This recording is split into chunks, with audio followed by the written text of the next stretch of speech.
در یکی از مکتب‌های شهر معلمی خیلی با فراست و درایت کار و فعالیت می‌کرد. روزی خواست شاگردان را با یک ترفند زیبا از کینه و بدبینی نسبت همدیگر برحذر دارد. به بچه‌های سین گفت که می‌خواهد با آنها بازی کند. او به آنها گفت که فردا هر کدام از شما خلطچه‌ای بردارد و درون آن به تعداد آنهایی که از آنها بدشان می آید سیب زمینی بریزد و با خود به مدرسه بیاورد.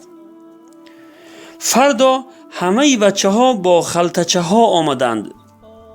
در خلطچه بعضی ها 2، بعضی ها 3 و بعضی ها 5-6 سیب زمینی بود. معلم به بچه ها گفت شرط بازی امروزه ما این است که تا 1 هفته هر کجا که می روید خلطچه هایتان را باید با خودتان ببرید.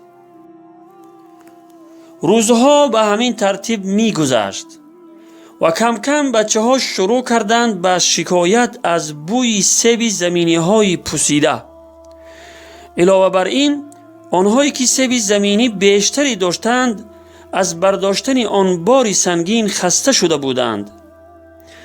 پس از گذشت 1 هفته بازی بالاخره تمام شد و بچه ها راحت شدند.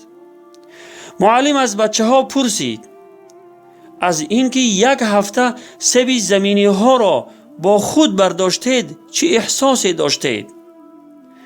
بچه ها از اینکه مجبور بودند سیب زمینی های بدبو و سنگین را همه جا با خود گیرند شکایت داشتند.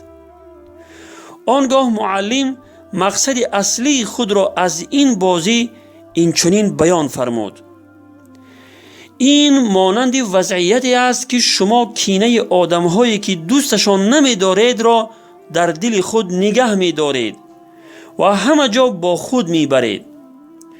بوی بد کینه و نفرت قلب شما را فاسد می‌کند و شما آن را همه جا همراه خود می‌برید.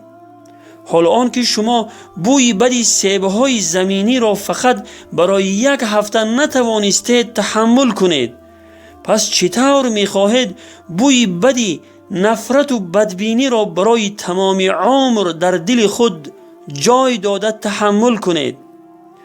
آیا این برای شما بهتر نیست که قلب‌های خود را از کینه و بدبینی دیگران پاک سازید و در راحت باشید؟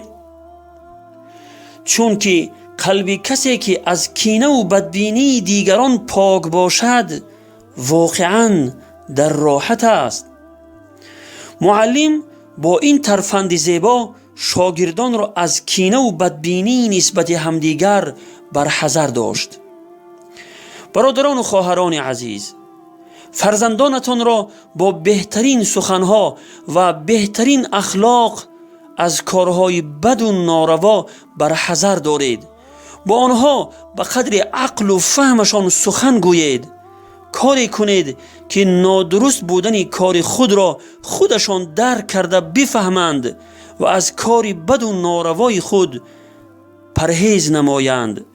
خداوند همه ما و شما را به سوی راه راست هدایت فرماید و فهم و درک صحیح عطا فرماید و ما را از جمله کسانی بگرداند که به سوی دین خداوند با علم و حکمت دعوت می کنند. والسلام علی من اتبع الهدى.